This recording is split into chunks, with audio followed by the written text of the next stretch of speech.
Hi, folks. This is Haley Smith, and this is a lesson on exponential models. So I'm doing this at the end of class so you can hear the kids chattering in the background. So which function is monotonically increasing? So which function is increasing all the way through? This is a line that's going down. It's not that one. This is a parabola that goes like this. It's not that one because it increases, then it decreases. This one is goes through the origin, kind of goes down and does a little sort of curving and goes down because of the negative. This one's the positive one, so it's going up, so it's D. Okay, it does this upwards bound thing. X to the fourth is like a parabola that goes like this, decreases and it increases back. So it's choice D. All right. So exponential models with log transformations. Okay, a population of a certain bacteria splits into two each hour. So the beginning with a single bacterium, there are two after 1 hour, four after 2 hours, so it doubles, eight after three, and then 16, 32, double, double, double. So this follows the pattern of y equals 2 to the x, where x is the number of hours after the first bacterium. All right, so this can be very deceiving in the beginning, and what happens is it does a J-curve. I'll show you in just a second. So exponential growth functions have the explanatory variable x in the exponent, so the variable is in the exponent. Power functions have numbers in the exponents, and that'll be in the next lesson. Okay, so a dollar is invested at an annual rate of 6%. So it turns into $1.06 in 1 year. So you're getting 100% of your dollar plus another 6%, so it's 106% in return. Okay, so after X years, that dollar becomes $1.06 to the X power. Okay, that amount of dollars. So if you started with $24, then the function becomes 24 times the $1.06 to the X power. Okay, simple enough, right? So if the Native American who sold the Manhattan Island for $24 in 1626 had that person deposited that into a savings account that paid 6% annual interest, they'd have almost $80 million today. All right, exponential growth functions always have the explanatory variables, the x, in the exponent position.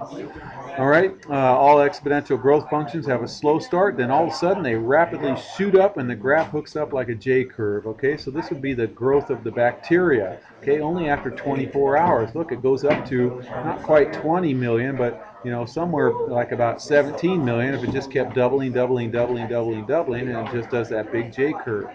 Okay, the human population is a J-curve also. So by taking the logarithms, it straightens up the J-curve to form a nice linear relationship.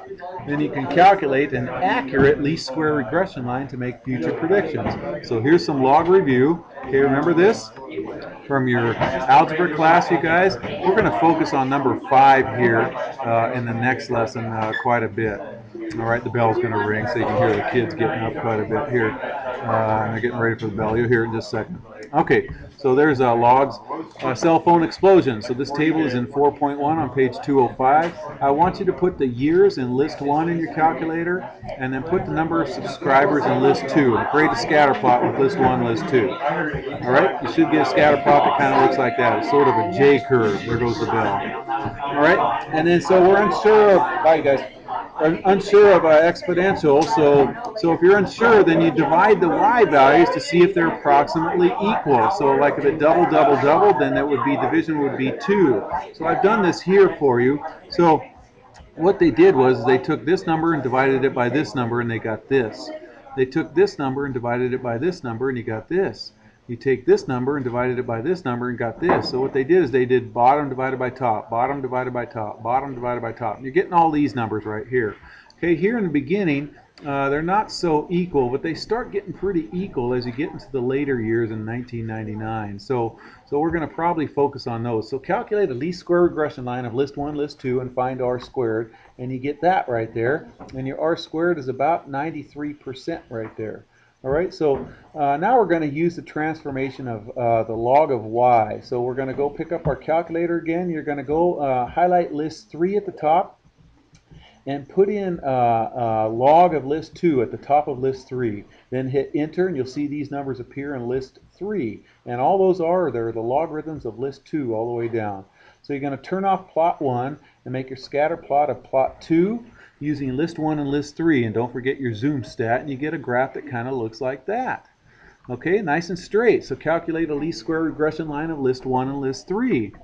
All right, and you get that. And look at r squared. If it gets way better, it's about 98% of the data. So this says that 98.2% of the variation in log y is explained from your log of y on x. Okay, that's pretty accurate.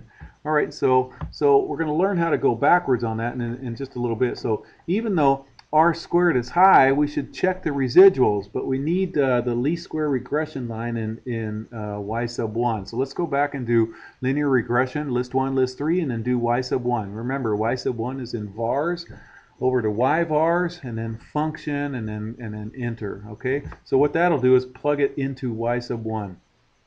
Okay, so now hit stat number 5, setup editor, and then hit enter. All right, and then you're gonna go press highlight, and this should be list 4 right here. So highlight list 4. Let's see, do I have it on text? Sorry, this should be list 4.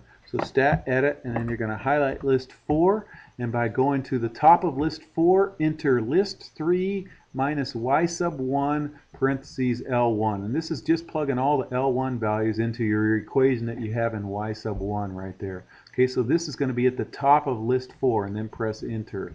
All right, when you do that, let me save that real quick because I just changed that. Okay, it's going to tell me not to because I already have it. And I want to, come on now, sorry. All right, so here we go. And then turn off, well, actually, what I really want you to do is go into y sub 1 and deselect your y equals, okay? So scroll over to the equals bar and press enter. So go to your regression equation in y sub 1, top left-hand corner, and that equation that you have in there, deselect it so it won't graph it. So when you deselect it, we're going to just graph, specify any plot. I chose plot 2, and we're going to plug in list 1 and list 4, and then graph, and then hit zoom stat of that, and then there is a regression line right there. Okay, so is that a good regression line for a linear situation? It's not, you guys. So this is a surprise. But it also suggests an adjustment. The very regular pattern of these last 4 right here is nice and linear because there's 2 on top and 2 on bottom, nice and evenly spaced right there. So if we were able to just use these last 4 numbers, so if we went back, and we don't have time in this lesson, but deselected or just deleted these 4 points right here, this guy, this guy, this guy, this guy, and then did a least square regression line of this is what I would get. I'd get this would be my new y hat equals, and this would be my x, so 0.0970x minus the 189, and then so we're going to use that more. And look at the r squared. It becomes almost 1, virtually 1, 0.999897. That's a beauty. So we're going to do some more math with that in the next lesson. And if you're in my stat class, that would be your homework assignment. Take care.